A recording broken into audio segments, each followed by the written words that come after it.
경기도 남양주시에 가면 별내동이라는 데가 있는데요.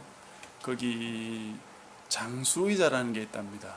혹시 들어보셨는지 모르겠습니다. 신호등에 메어둔 의자인데 접었다 폈다 할 수 있는 그런 의자라고 해요. 요새는 있는지 잘 모르겠습니다. 제가 본 것 같기도 하고 안 본 것 같기도 한데요. 행정안전부에 따르면 2017년도에 전국 교통사고 사망자가 4,185명이라는데 거기 그중에 보행 사망자가 1,700명이랍니다. 그중에 노인 보행 사망자가 906명인데요. 이 중에 37%가 노인이 무단횡단을 하다가 사고가 일어나는 경우라는 것이죠. 그래서 이 별내 파출소장이 이런 현실이 안타까워가지고 노인 수십 명을 대상으로 도대체 왜 무단횡단을 하십니까? 그렇게 여쭤봤대요. 그랬더니 전혀 생각하지 못했던 답을 듣게 됐다는 것이죠. 이 어르신들은 신호 대기 중에 오래 서 있으면 다리와 허리가 아프답니다. 저도 참 이 내용을 읽으면서 그거 생각 못했구나 하는 생각을 했는데, 그래서 이 파출소장이 무언가 방법을 강구해야겠다 해가지고 이 장소의자를 만들어낸 것이래요. 그래서 그것이 생겨 나서는 좀 이런 사고율도 좀 줄고 다른 지자체에서도 그 좋은 아이디어에 대해서 많이 벤치마킹을 한답니다. 제가 여수 온 지 한 2년인가 됐을 때, 그때 신월동에 살던 때인데, 그때 여수시에서도 어르신들이 많으니까 어르신들이 무단횡단하는 것 때문에 문제가 됐었거든요. 그래서 여수시에서는 어떻게 했느냐? 어떻게 했습니까 그때? 중앙선 중간에다가 그냥 분리대를 설치해서 분리대, 아예 무단횡단을 못하도록. 그걸 참 그때는 그렇구나 그냥 그렇게 생각했는데, 이 이야기를 듣고 나서는 여수와 남양주가 많이 다르구나. 남양주도 좀 어르신들이 많이 사는 곳이라고 알고 있거든요. 남양주와 여수는 무슨 차이입니까? 어르신들에게 여쭤보았느냐 안 했느냐 그 차이가 아닌가 그런 생각이 들어요. 어르신들이 다리 아픈 것은 어르신들 잘못이 아니죠. 젊은 사람들이 행정을 하시는 젊은 사람들이 사실은 그분들까지 좀 돌아보고 보살펴 줘야 되는데 그걸 잘 하지 못하는 부분이 아닌가 그런 생각이 듭니다. 오늘 본문에 보면은 주님께서 작은 죄를 실족하지 말게 해라, 실족하게 해서는 안 된다 그런 말씀을 하시죠. 그러려면 아마 그들에게 다가가서 그들과 대화하고 소통하는 것이 꼭 필요한 일이겠다 싶습니다. 오늘 말씀 지난주 말씀의 연장선상에 있지만 주님께서 사실은 오늘 본문뿐만 아니라 이어져서 이야기하는 내용들이 계속해서 이 어린아이 또 작은 자를 실족하게 하면 안 된다는 그 내용을 계속 말씀하시는 것입니다. 그래서 우리가 한 번 더 이 부분을 좀 살필 수 있으면 좋겠습니다. 지난주에 우리가 제자들이 가지고 있던 그 편견을 좀 살펴보았죠. 하나님의 나라에 대한 제자들의 확증 편향, 그것 때문에 예수님의 말씀을 제대로 알아듣지 못하고 하나님 나라를 오해했던 그런 사실을 우리가 짚어보았습니다. 제자들은 하나님의 나라에서 큰 자가 되고 싶어 했지만 사실 하나님 나라에서 큰 자는 그들이 생각했던 것과 정반대였죠. 높은 자리를 차지하는 자가 큰 자가 아니라 겸손히 낮아진 자세, 어린아이처럼 하나님 나라를 받드는 자, 그런 자가 하늘 나라에서 큰 자다 그렇게 했고, 주님은 그렇기 때문에 그 어린아이를 너희들이 영접할 수 있어야 된다, 환대할 수 있어야 된다. 어린아이의 가치를 진정으로 알아보는 자만이 참으로 하나님 나라에서 큰 자라 할 수 있다 하는 것이죠. 여기서 어린아이는 단지 나이가 어린 어린이만 말하는 것이 아니었죠. 오늘 말씀에는 이 어린아이의 모습을 조금씩 비유적으로 확대해 가면서 주님께서 말씀을 하시는데요, 우리가 그 부분을 하나씩 조금 살펴보고자 하는 것입니다. 먼저는 어린아이가 작은 자라고 이렇게 약간 비유적인 의미로 전환이 됩니다. 6절입니다. 누구든지 나를 믿는 이 작은 자 중 하나를 실족하게 하면은 차라리 연자맷돌이 그 목에 달려서 깊은 바다에 빠뜨려지는 것이 낫다. 바로 앞 5절에 나왔던 그 어린아이가 여기서는 작은 자로 바뀌었습니다. 작은 자는 물론 어린아이도 될 수 있지만 나이만 어린아이를 말하는 것이 아니고 무시받는 자들, 소외받는 자들, 사람들로부터 관심을 받지 못하고 구석진 곳에서 살아가고 있는 그런 자들을 총칭으로 일컫는 그런 표현이라고 할 수 있겠습니다. 그런 작은 자 중 하나를 실족하게 하면 차라리 연자맷돌을 그 목에 메고 깊은 바다에 빠지는 것이 낫다는 것이죠. 여기 나오는 연자맷돌은 예전에 가정에서 쓰던 그 조그만 맷돌이 아니고 커다란 밑돌 위에 그보다는 작지만 둥근 돌을 세로로 세워가지고 그걸 말이나 소가 끌도록 해서 돌리는 아주 큰 맷돌이라 합니다. 이스라엘에는 그 맷돌을 나귀가 끌었던 모양이에요. 오늘 이 성경 본문에는 당나귀가 끄는 맷돌로 되어 있습니다. 그걸 우리말로 연자맷돌, 이게 큰 맷돌이라는 의미로 그렇게 옮겼는데 저희 학교 신대원에 가면은 교수님 중에 한 분이 이스라엘에서 갖고 온 맷돌이라 하면서 이 맷돌 하나를 둔 게 있어요. 그게 상돌이거든요. 위쪽에 있는 돌인데 그게 굉장히 크더라고요. 그래서 제가 본 맷돌하고는 와 다르구나. 이거 진짜 엄청나게 크구나. 그런 생각을 했는데 어른 키 한 중간 정도 올 정도로 큰 돌이에요. 어른이 한 10명 정도 붙어도 아마 들기 어려울 겁니다. 굉장히 무거운 돌. 그래서 작은 자를 하나 실족하게 하는 사람은 이 맷돌을 목에 메고 그냥 바다에 빠지는 게 낫다. 그렇게 예수님께서 말씀하신 거예요. 이 주님 말씀은 무슨 뜻입니까? 작은 자 중 하나를 실족하게 하면 차라리 물에 빠져 죽으라는 것입니까? 그렇게 들리죠. 여기서 이 연자맷돌을 목에 걸어야 되는 사람은 이 작은 자가 아니고 작은 자를 실족하게 한 사람, 그 사람을 가리키죠. 그러니까 작은 자를 실족하게 해서는 안 되는데 실족하게 했으니까 그 대가로 너는 바다에 빠져 죽어라. 그런 말씀처럼 보입니다. 그러나 당연히 문자 그대로의 말씀은 아닙니다. 그 아래에서도 사실은 주님께서 이 말씀을 반복하고 계신 것이에요. 8절을 한번 보십시오. 만일 내 손이나 내 발이 너를 범죄하게 하거든 찍어내버리라. 장애인이나 다리 저는 자로 영생에 들어가는 것이 두 손과 두 발을 가지고 영원한 불에 던져지는 것보다 낫다. 9절은 뭐라 했습니까? 만일 내 눈이 너를 범죄하거든 빼어내 버리라. 한 눈으로 영생에 들어가는 것이 두 눈 가지고 지옥불에 던져지는 것보다 낫다는 것이에요. 어떻게 보면 굉장히 섬뜩한 말씀을 주님께서 하시고 계시는 거예요. 주님은 왜 이렇게 섬뜩할 정도로 이런 말씀을 하실까요? 먼저 그 실족이라는 단어를 조금 살펴보겠습니다. 실족은 넘어지게 하는 것이에요. 우리말로 실족이라는 건 다리를 잃어버린다 그런 의미인데요. 헛디디는 걸 말합니다. 성경의 원어상 이 말은 어딘가에 부딪혀서 넘어지게 되는 걸 말하는 것이거든요. 그러니까 방해물이나 장애물 같은 것으로 번역을 할 수 있습니다.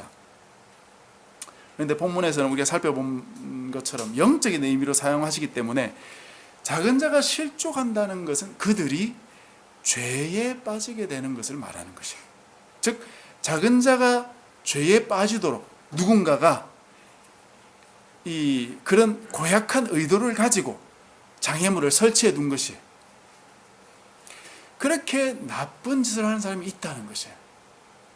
어리숙한 자, 어린 자, 아직 주님을 잘 모르는 자, 그런 자들이 죄에 빠져 걸려 넘어지도록 하는 나쁜 의도를 가지고 그런 행동을 하는 자들이 있다는 것이에요. 그런 자들은 연자맷돌 메고 그냥 바다에 빠지는 게 낫다. 그렇게 말씀을 하셨다는 것이에요. 즉 주님이 하시고자 하는 말씀은 이 어린 영혼을 실족하게 하는 것이 얼마나 큰 죄이냐, 그 말씀을 하신 겁니다. 8, 9절에도 내 손이나 내 발, 내 눈이 너를 범죄하게 하거든 할 때 이 범죄하게 하거든이 그들을 실족하게 하거든 이라고 할 수 있는 것이죠. 즉 내 몸의 일부 때문에 여기서는 그 뭐랄까 앞에서하고는 약간 다른 것이, 앞에는 작은 자가 실족하게 되는 것이다 했는데 여기서는 자기 자신이 실족하게 되는 걸 말합니다. 내 몸의 일부 때문에 내가 실족하게 된다면, 즉 내가 범죄하게 된다면 그 부위를 잘라내 버리는 것이 낫다 하는 것이에요. 그래서 다른 앞에서는 작은 자가 실족하게 되는 것이 벌어진다면 그 사람은 연자맷돌 메고 그냥 빠져 죽는 것이 낫다 그랬고, 여기서는 내 몸이 죄짓게 나를 만든다면은 그 죄짓게 한 그 지체를 일부 제거해 버리라 하는 것을 주님이 말씀하셨다는 것입니다. 문자적으로는 물론 여기 나오는 찍어내 버리거나 베어내 버리라는 것이 앞에서 말한 연자맷돌을 메고 바다에 빠지라는 말씀과 같이 비유적으로 주님이 하고 계신 말씀이다 하는 것을 우리가 기억해야 되겠습니다. 이 말씀이 문자적인 것이 아니고 비유적이라는 건 어떻게 할 수 있습니까? 당시 예수님의 이 말씀을 들은 자들이 많지요. 정말 이들이 이 말씀대로 예수님이 지금 내 손을 잘라내라고 하시는구나, 그렇게 해서 자르고 눈을 빼라고 하시는구나 빼고 뭐 이랬다면은 그 당시 교회가 어떻게 됐겠습니까? 교회 안에 들어오는 사람들이 대부분은 하나는 눈이 없고 하나는 팔이 없고 하나는 다리 없고 이런 사람들이 왔을 거예요. 그죠? 사실 우리가 죄를 극복하는 것이 쉽습니까? 그렇지 않죠. 주님 말씀에 순종하기만 하면 되는데 사실 우리는 그걸 잘 못해요. 그렇게 하다 보면 여기저기 다 잘라내고 아마 장애인처럼 우리가 교회에 들어왔을 거예요. 이 당시의 사람들이. 그러나 신약 성경 여러분 잘 보십시오. 그런 언급이 나오지 않습니다. 그래서 여기서 말씀하시는 건 주님이 비유적으로 하시는 말씀이다 라고 그 사람들도 알아들었기 때문에 우리도 그렇게 알아들으면 된다. 그래서 중요한 것은 예수님이 지금 무슨 말씀을 하시려는 것이냐, 그 의도가 중요한 것이죠. 그것은 무엇이겠습니까? 죄를 극복해야 된다는 것이에요. 죄를 이겨내야 된다는 것이에요. 너 자신도 죄를 이겨내야 되고 다른 사람이 죄 짓도록 하는 그런 악한 일도 해서는 안 된다. 몸의 일부를 잘라낸다고 죄가 극복되겠습니까? 손을 자르면 죄를 짓고 싶은 그 유혹을 이겨낼 수 있어요? 발을 자르면 죄 짓는 곳으로 가고 싶어 하는 그 유혹을 이겨낼 수 있습니까? 눈을 파내면 죄를 즐기고 싶은 그 유혹을 떨쳐낼 수 있어요? 연자맷돌 감고 바다에 뛰어들면 새 삶이 펼쳐집니까? 몸만 버리는 것이에요. 몸만. 물론 지체의 한 부분을 고장낸다면 그 더 이상 할 수 없는, 기계적으로 할 수 없는 부분이 있으니까 좀 실제로는 안 할 수는 있을지 모르겠습니다. 그러나 요즘 세상에 다리가 불편해가지고 자기가 가고 싶은 곳에 못 가는 사람이 있을까요? 휠체어가 없고 데려다 줄 사람이 없어서 못 갈 수는 있을지 모르지만 그런 조건이 만족된다면 아마 휠체어 타고 가지 않을까. 상황이 안 돼서 못 가는 것이지, 가고 싶은 마음, 그 욕망은 우리 안에 있다는 것이에요. 그걸 없앨 수 없다는 것입니다. 죄에 대한 욕망을 없애지 못한다면 몸 잘라내는 것은 사실은 아무 쓸모 없는 짓입니다. 몸을 잘라낸다고 그 욕망이 사라지는 것이 아니기 때문에. 도박에 빠진 사람들은 손을 끊어도 도박을 못 끊는다지 않습니까? 예수님께서 여기서 말씀하고자 하는 의도를 우리가 좀 알아들을 수 있을 것 같습니다. 죄악에 결코 빠져서는 안 된다. 그리고 다른 사람이 죄악에 빠지도록 네가 도구가 되어서는 안 된다. 이것을 얼마나 주님이 엄밀하게 말씀하시냐. 네 손과 발과 눈을 잘라내는 한이 있더라도 죄에 빠져서는 안 된다는 말씀을 하고 계시는 것입니다. 즉 내 몸을 잘라내는 심정으로 죄를 멀리하라. 자기를 부인하고 십자가를 지고 나를 따르라 하신 그 주님의 말씀과 같은 말씀입니다.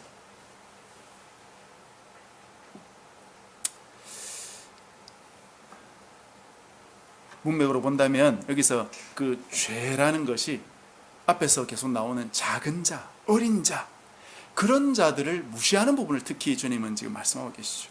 그러니 이 어린아이, 작은 자, 그들을 결코 무시하는 것을 가볍게 여기지 말고 그들을 영접하고 환대할 줄 알아야 된다.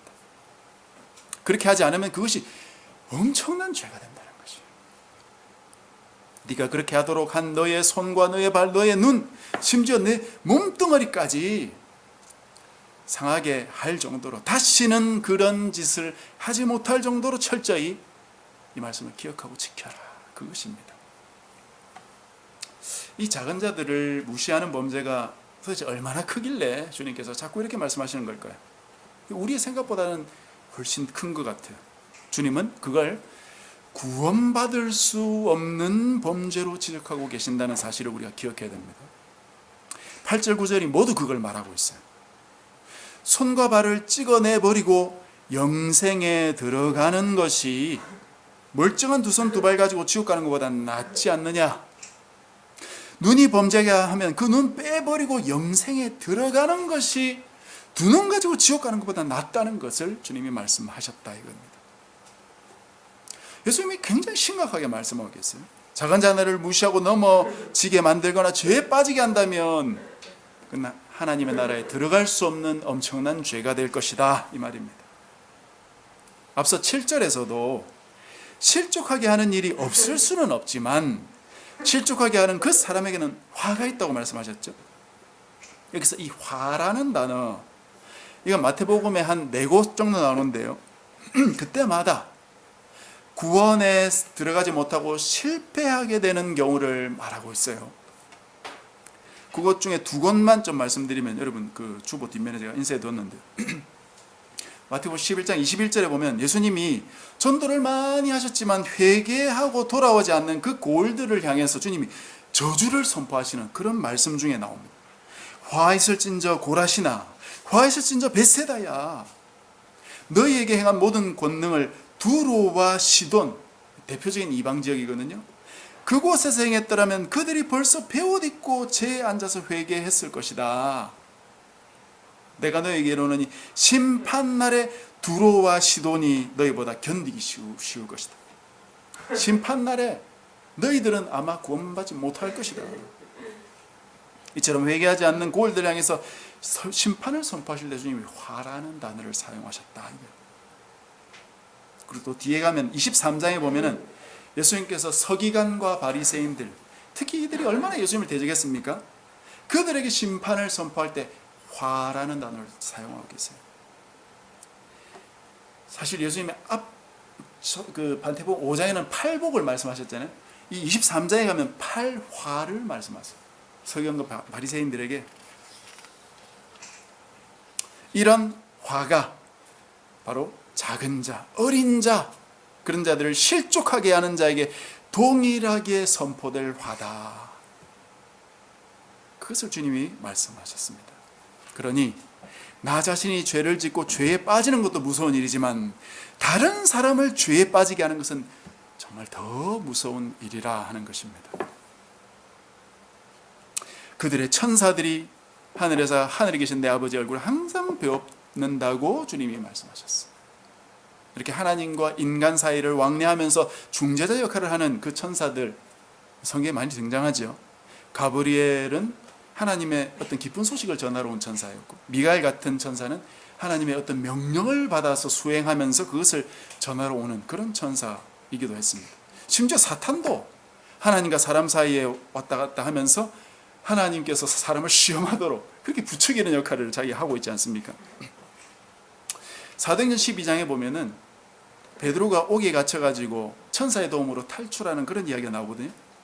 탈출해가지고 베드로가 그 성도들이 모여있는 집에 가서 막 문을 열어달라고 또 두드리고 하는데, 그때 보면은 사람들이 안에서 어린 소녀가 한 명 나와서 베드로가 왔다 그렇게 이야기하고 어른들한테 이야기했거든요. 어른들이 나와서, 어른들이 그 이야기를 들으면서 아니다, 베드로가 아니고 베드로의 영일 것이다, 베드로의 천사일 것이다, 그렇게 이야기합니다. 그 정도로 그 당시 사람들은 우리 각자에게 하나님 보내신 천사가 지키고 있다는 그런 생각을 가지고 있었어요. 그 생각이 틀리지 않았겠죠. 이 작은 자들을 돕고 지키고 있는 하나님 천사가 분명히 있다. 그리고 그 천사들은 늘 하나님을 배우는 천사들이라는 사실을 주님이 지적해 주고 계신 거예요. 너희들 잊지 마라.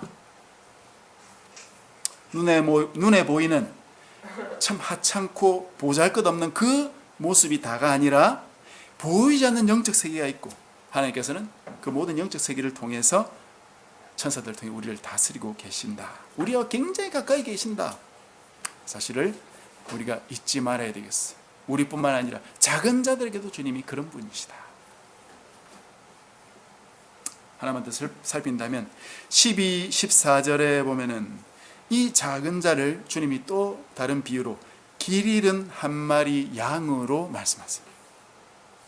어린아이에서 작은 자로, 그리고 작은 자에서 길 잃은 양 한 마리로 비유하십니다. 이 비유는 우리가 잘 아는 비유지요. 하지만 혹시 우리가 너무 잘 아니까 그냥 대충 보고 넘어갈 부분이 있을 것 같아서 몇 부분만 좀 짚어보겠습니다. 길 잃은 양도 원래 이 100마리에 포함되어 있던 한 마리 양이었죠. 목자가 100마리를 데리고 다니면서 꼴도 먹이고 물도 먹이고 하면서 양육했던 양이었다는 것입니다. 그러니 이 사람은 원래 하나님의 백성이었습니다. 교인이었어요. 그러던 어느 날 목자가 이 100마리 양을 끌고 산에 가서 풀을 뜯어 먹도록 풀어놓았어요. 그런데 조금 이따 세어보니까 한 마리가 사라진 거예요. 한 마리가 사라지고 나면 어떤 일이 벌어지느냐 하는 것을 오늘 본문이 가르쳐 줍니다. 목자가 99마리의 양을 산에 두고 길 잃은 한 마리를 찾으러 간다는 것입니다. 저도 이 비유를 들을 때 한때는 99마리의 양을 산에 두고 한 마리를 찾으러 간다는 것이 정말 이상하게 느껴졌어요. 좀 목자가 좀 제정신이 아닌 것 같다는 생각이 드는 거예요. 아니 한 마리보다 99마리를 잃어버리면 어떻게 합니까? 그죠? 이 목자가 정상이 아니구나 그런 생각을 참 많이 했습니다. 그러나 공부를 해보니까 중동의 목자들은 혼자 이 양을 이끌고 다니면서 먹이는 것이 아니라는 거죠. 목자가 둘이나 셋 함께 다니면서 그들의 공동 양을 친다는 것이죠. 같이 다니면서. 그래야 한 목자가 갑작스럽게 다른 일이 생기거나 그러면 얼마든지 융통성 있게 대처할 수 있다는 것입니다. 그래서 분명히 오늘 본문에는 말하지 않지만 이 목자는 혼자 있는 목자가 아닐 겁니다. 그래서 이 한 마리를 찾으러 가는 목자는 99마리를 버리고 가는 것이 아니고 그 99마리를 다른 목자에게 맡기고 가는 것이에요. 그러나 이 목자가 혼자냐 아니냐 하는 것보다 더 중요한 건 이 목자의 행동. 이 목자가 99마리의 양을 두고 잃어버린 한 마리 양을 찾으러 떠났다는 사실이 중요한 것입니다.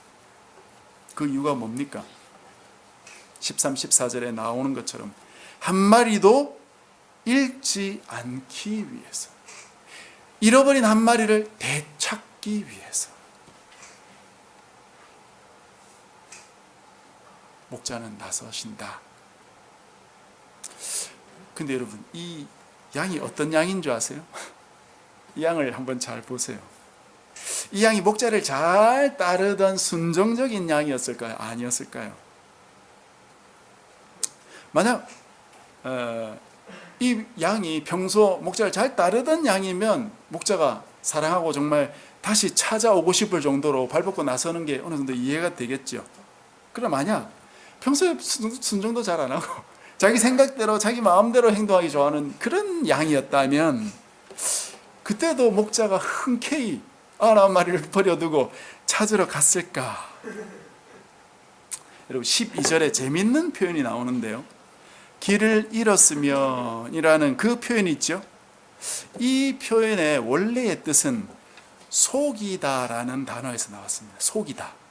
즉, 이 양이 길을 잃은 것은 누군가에게 속아가지고 길을 잃었다는 것입니다. 모든 양들이 목자가 이끄는 대로 잘 가고 있는 와중에 이 양은 누군가에게 속아가지고 딴 길로 갔다는 것이. 속인 자가 누군지는 모르겠지만 비유적으로 뭐 늑대 같은 동물이 될 수도 있겠고요. 영적으로는 사탄의 속임을 받아서 그렇게 떠났다 이렇게 말할 수도 있겠죠. 사탄이 목자의 음성을 잘 듣고 잘 따르는 자도 이렇게 속이기 위해서 열심히 노력하겠지만 그거보다 훨씬 더 확실한 목표물은 뭐겠습니까? 자기 스스로 목자가 이끄는 방향을 떠나가지고 자기 마음대로 여기 기웃 저기 기웃 하는 그런 양 아니겠어요? 그런 양을 속이는 것이 사실은 가성비가 훨씬 높겠죠. 충성스러운 양도 유혹하기 위해서 노력하겠지만 사실은 이런 양을 속이는 것이 훨씬 쉬울 겁니다. 이 양이 바로 그런 양이었겠죠. 그래서 여기 기웃 저기 기웃 하다가 속아서 딴 길로 갔다 이 말이에요. 그런데 이 목자는 그럼에도 불구하고 이런 양을 찾기 위해서 99마리 양을 남에게 맡겨두고 이 한 마리를 찾으러 가셨다.